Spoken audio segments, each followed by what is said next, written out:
কালকে দেখলাম এক মৌলবী ওয়াজের মধ্যে বলতেছে আওয়ামী লীগ আর বিএনপির কথা কোরআনে আছে। বাংলাদেশের বড় দুই দল হবে আওয়ামী লীগ বিএনপি। এখন দেখবেন আওয়ামী লীগ বিএনপি কোন জায়গায় আছে দেখা, এখানে আসেন 26 নম্বর পারা 15 নম্বর পৃষ্ঠা 7 নম্বর লাইনে প্রথম নম্বর উপর 9 নম্বর আয়াতে আল্লাহ আওয়ামী লীগ বিএনপি নাম দিয়েছেন। আবার সূরা উল্লেখ করে দলিল দেয়। এই জন্য আমি গত পরশুদিনে কইছিলাম ইন্টারিম গভর্নমেন্টকে যে আল্লাহর রাস্তায় এই পাগলটা থামান। স্টেজের মধ্যে উঠলো তাফসিরে রাশমিকা মান্দানা, তাফসিরে ইন্ডিয়া, তাফসিরে পাকিস্তান, তাফসিরে আমেরিকা, তাফসিরে পিআর সিস্টেম। স্টেজে উঠলো তাফসিরে নির্বাচন, আর কোনো ওয়াজ নাই। এরা মনে করে একমাত্র ইসলামের দল বুঝে হেরাই, আর আমরা এই দেশে বাইশে আইছি।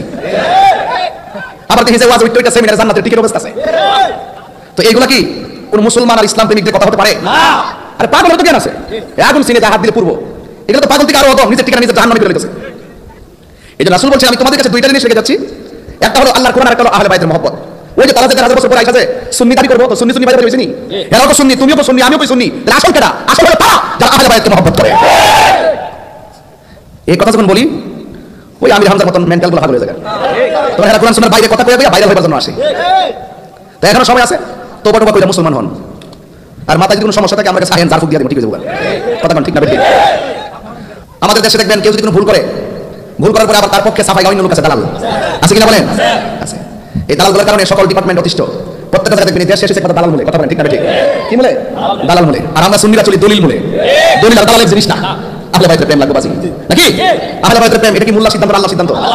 আহলে বাইতকে ভালোবাসতে হবে, আল্লাহ নিজে ফরমাইছেন। এটা তাহির হুজুরের বানানোর কথা না। আমার ব্যাপারে বহুত ধরনের কথাবার্তা আপনারা শুনেন, ফেসবুকে দেখেন। আমি বিগত দিন থেকে অনেক আমার বলছে যে হুজুর আপাতত একটু লাইন টেন মিলে যে রেওয়াজ করেন, দেশের পরিস্থিতি ভালো না। আমি আমরা যারা আছি দিন বাঁচবেন কিয়ামত পর্যন্ত, আমরা চিন্তা ভাবনা করে কথা বলেন। আমার সারা জীবন বাঁচবার আশা নাই। আমি 5 দিন যদি বাঁচি আহলে বাইতের প্রেম নিয়ে বাঁচতামই চলবো।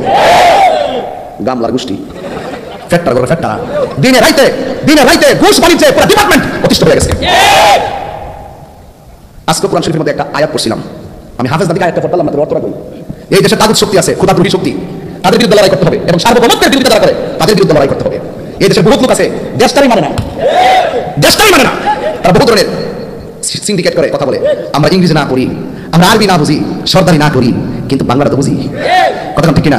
যদি আপনি সত্যিকার অর্থে রিয়েল হিরো হতে চান, আহলে বাইতের মহব্বত আপনার হৃদয়ে আনতে হবে। তাইলে হক এবং বাতিল বুঝবেন, বাতিলের সঙ্গে আপনি কখনো আপোষ করবেন না। এটা সুন্নিরা কখনো বাতিলের সঙ্গে আপোষ করে না। আপনারা বলেন ঠিক কিনা বলেন?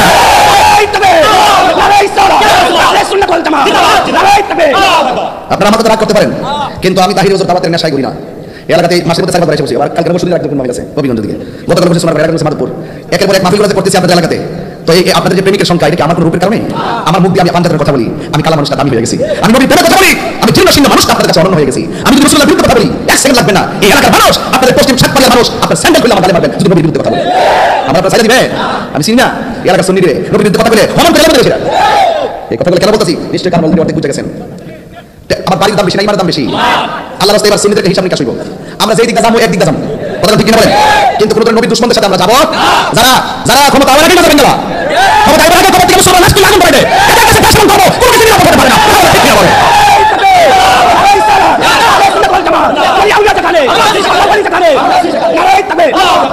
আমার কথা কি আপনারা বুঝতে পারছেন?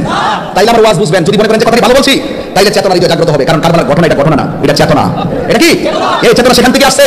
যারা ইমাম হুসাইন রাদিয়াল্লাহু পক্ষে ছিল, ওই ধারা আস্তে আস্তে সাত পালিয়ে ঢুকছে, এরা হুসাইনের প্রেমিক হইছে। আর এজিদের ধারা যেটা মসলদা যেই লাগিয়ে লেগে গেছে, এরা এজিদের মত হইছে। এর মধ্যে দয়া নাই, মায়া নাই। এজিদের নামের পরে রহমাতুল্লাহ আলাইহি।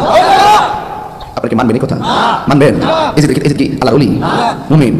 এই বেঈমানের পক্ষ এই দেশের মুসলমান টুপি লাগায়, টাকা ফাঁকি লাগায়, এই মাইক দিয়ে ওয়াজ করে। এদের বাজারে সব সহ্য করতে পারি, এই সমস্ত ডাব্লিউর বাটফাটটা আমি সহ্য করতে পারি না। নীল নদের পানি যেমন নীল না, এদের মুখে ইসলাম ইসলাম না। এরা সারা জীবন যে যে আসলে লঙ্গিত থেকে রাজনীতি করবো, আবার সবাই আবার বাইরে একটা ফুস করে উঠবো। এরা যে দিকটা সুযোগ পায় সেই দিক দিয়ে মলা ধরে। কথা ঠিক না? একমাত্র আমরা কেউ কিনতে পারছে না। এই দেশ আমাদের, এই দেশ সুন্নিদের। কথা ঠিক কিনা? এই দেশ আল্লাহর না আসলে ইসলাম পাইতেন, তো সেই বলি আল্লাহর মাজার যারা ভাঙে তাদের দেশ এই বাংলাদেশ হতে পারে না। কথা ঠিক কি বলেন? তাহলে আমরা কি হুসাইনের পক্ষে আসি না নাই? আলোচনা আসি না নাই? কারা কারা ইমাম আলী মুকাম হুসাইনের পক্ষে দুই হাত তুলে সুবহানাল্লাহ ইনশাআল্লাহ।